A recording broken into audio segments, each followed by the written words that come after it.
लोकसभा चुनाव बिल्कुल नज़दीक है, कभी भी इसकी जो सुगबुगाहट है वो हो सकती है शुरू। किस तरह की तैयारी चल रही है, खासकर आपकी बात की जाए तो? देखिए, सुगबुगाहट तो ऑलरेडी शुरू हो चुकी है। अब तो जो है वो शंखनाद होने वाला है।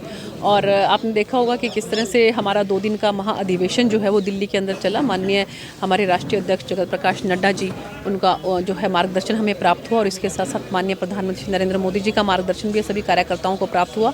पूरे हिंदुस्तान भर से 10,000 के करीब कार्यकर्ता वहाँ पर पहुँचे हुए थे। और आप समझ लीजिए कि उसी दिन से भारतीय जनता पार्टी ने जो है वो एक तरह से शंखनाद कर दिया है। आगाज़ जो है वो लोकसभा चुनाव का हो गया है। और अगर मैं अपने हरियाणा की बात करूं तो मुझे पूरी उम्मीद है कि यहाँ पर जिस तरह से हमारे माननीय मुख्यमंत्री श्री मनोहर लाल जी ने पिछले 10 सालों के अंदर काम किया है, उसको ध्यान में रखते हुए जो है यहाँ पर 10 की 10 लोकसभा की सीटें जो हैं वहाँ पर कमल खिलने का काम होगा। और इसके साथ साथ विधानसभा के अंदर भी हमारी मेजोरिटी आएगी और माननीय मुख्यमंत्री जी के नेतृत्व में हम फिर से हरियाणा के अंदर भी सरकार बनाएंगे।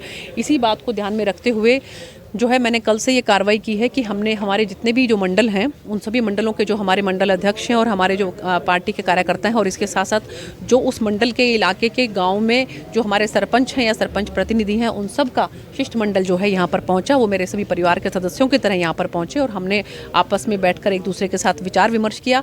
कल एलनाबाद के 4 मंडल जो है वो हमने कवर किए थे। आज कालांवाली के 2 मंडल हो चुके हैं और 2 मंडल जो है शाम को, और इसके बाद एक एक करके सभी विधानसभाओं के 4 मंडल जो हैं उनका एक एक करके सभी हमारे कार्यकर्ता बंधुओं के साथ मेरी जो मुलाकात और उनके अंदर एकदम कमर कसने के लिए और उनको बूस्टअप करने के लिए जो है मैंने आग्रह किया है। और सबके सब आप देख रहे हो कि कैसे भारी संख्या में ये केवल और केवल कालांवाली के 2 मंडल के यहाँ पर जो है प्रतिनिधि आए हैं। तो उनके साथ मुलाकात होगी और उनको जो है माननीय प्रधानमंत्री जी का और हमारे राष्ट्रीय अध्यक्ष जी का जो संदेश है वो उन तक पहुँचाया जाएगा, ताकि धरातल पर वो खूब मेहनत के साथ काम करें। लोकसभा की बात की जाए तो लगभग जो इसका कार्यकाल है समाप्ति की हो रही है। अगली जो टर्म है वो उसका काम शुरू होने वाला है। जी, कितने काम आप इन 5 सालों में करवा पाए हैं? देखिए, मैंने अपनी तरफ से बहुत कोशिश की है और मुझे बहुत संतुष्टि है कि मैंने जो भी, चाहे हम रेलवे की बात करें, चाहे हम हाईवे पुल की बात करें, चाहे हम जो सड़क योजनाओं की बात करें, प्रधानमंत्री ग्रामीण सड़क योजना की बात करें, चाहे हम गांव-गांव के अंदर जो है पानी के टैंकर देने की बात करें, गांव-गांव के अंदर जो है वो हमारे जो जितने भी स्कूल हैं, मैंने अपनी निधि में से 50% से भी जो ज़्यादा पैसा है वो हमारे बच्चों के स्कूलों के लिए जो है वो शेड देने का काम किया है, और इसके साथ साथ वहाँ पर टॉयलेट्स जो है वो देने का काम किया है। तो ये सब बातों को देखते, ओपन जिम देने का काम किया है। तो ये सब बातों को देखते हुए मुझे लगता है कि मैंने अपनी तरफ से पूरी कोशिश की है, लेकिन फिर भी जो है जो काम अभी कुछ और ऐसे हैं, लगता है मन में कि होने चाहिए। तो आने वाले समय में अगर जो है हाँ, मुझे पूरी उम्मीद है कि संगठन जो है मुझ पर विश्वास व्यक्त करता है और मुझे यहाँ से फिर से जिम्मेवारी देता है, तो यहाँ पर फिर से कमल का फूल खिलेगा और जो कि बचे हुए काम है वो फिर करेंगे। अभी ऐसे कौन से काम हैं जो आपके दिमाग में हैं जो आप करना चाहती हैं चुनाव से पहले? चुनाव से पहले तो अभी मुझे कोई बहुत ज़्यादा ऐसा इश्यूज़ नहीं लग रहे हैं। सिर्फ हम एक तो जैसे जो मेडिकल कॉलेज है यहाँ का, जो 1,000 करोड़ रुपए की लागत से बनने वाला है, उसके लिए मेरी कोशिश है कि माननीय मुख्यमंत्री जी से मैं आग्रह करके उसका जल्दी से टेंडर वगैरह होकर उसकी कार्रवाई शुरू हो जाए। एक तो मेरी ये कोशिश रहेगी। और इसके साथ साथ ही मेडिकल कॉलेज एक रसूलपुर में, फतेहाबाद डिस्ट्रिक्ट में भी माननीय मुख्यमंत्री जी ने जो है उसकी घोषणा की थी। तो जो माननीय मुख्यमंत्री जी की जो मेन घोषणाएँ हैं उनके ऊपर जो है वो हम अच्छे तरीके से उनको शुरुआत कर सकें, ये मेरी पुरजोर कोशिश रहेगी। 15 गांव के किसान हैं वो मतलब उस सचिवालय में धरना दे रहे हैं, कह रहे हैं कि ज़मीनें हैं वो बंजर होने को है। सीएम की अनाउंसमेंट थी कि उनको खरीफ चैनल मिले, दिगदानिया खरीफ चैनल है, 2 और खरीफ चैनल से। देखिए, मुझे लगता है कि माननीय मुख्यमंत्री जी ने जैसे पिछले दिनों सेम को अगर हम देखें, उसको देखते हुए जिस तरह से जो है वो 100 करोड़ रुपया जो है हमारे सिरसा जिले को दिया, और उसमें बहुत सी जगह पर बहुत से काम हो भी रहे हैं, लेकिन फिर भी जहाँ कोई कमी रह गई है उसके बारे में भी माननीय मुख्यमंत्री से बात करके उसको जल्द से जल्द हम ठीक करने की कोशिश करेंगे।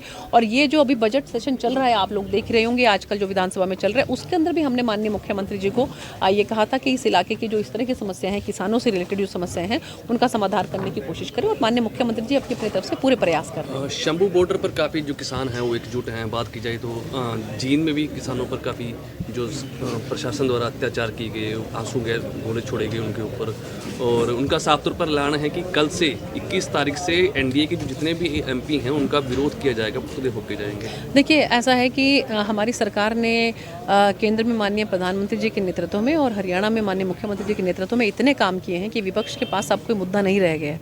तो इसलिए जो है वो विपक्ष जो है घूम फिर के केवल इसी बात पर आता है कि हम जो है वो गांव में जो है वो सांसदों को घुसने नहीं देंगे, क्योंकि उनको मालूम है कि काम इतने किए हुए हैं कि सांसद अगर गांव में घूमेंगे तो वहाँ पर उनको जो जिस तरह से लोगों की वाहवाही मिलने वाली है और लोगों का स्वागत मिलने वाला है, तो वो आप यहाँ पर उसके एक वानगी यहाँ पर भी देख सकते हैं। तो उनको जब कुछ नहीं मिलता है तो इस तरह की बात करते हैं। मैं ये कहती हूँ कि देखो कि अपनी बात को रखना हर किसी का जो है अधिकार है, लेकिन वो अपनी बात को जो है इस तरीके से रखें कि जिसमें जो आम जनमानस है उसको किसी तरह का कोई नुकसान नहीं होना चाहिए। और मुझे लगता है कि किसान भाइयों के साथ हमारी सरकार की बहुत अच्छी सौहार्दपूर्ण वातावरण में जो है वो बातचीत हो रही है, कई दौर की बातचीत हो चुकी है और बहुत जल्द मुझे लगता है कि कुछ ना कुछ समाधान इसका ज़रूर निकलेगा। और आपके माध्यम से भी मैं ये आग्रह करना चाहूँगी कि इधर से तो पुलिस प्रशासन को आग्रह करना चाहूँगी कि वो भी किसी भी तरह का कोई ऐसा काम ना करें कि हमारे किसान भाइयों को उसका नुकसान हो। और किसान भाइयों से भी आग्रह करना चाहूँगी कि वो भी जो है वो इस तरह से कोई चीज़ ना करें कि जिससे आम जनमानस है उनको उसको इस चीज़ का कोई नुकसान हो। बात की जाए तो लोकसभा चुनाव की, बेसिकली हरियाणा की बात की जाए तो किससे फाइट मानते हैं आप?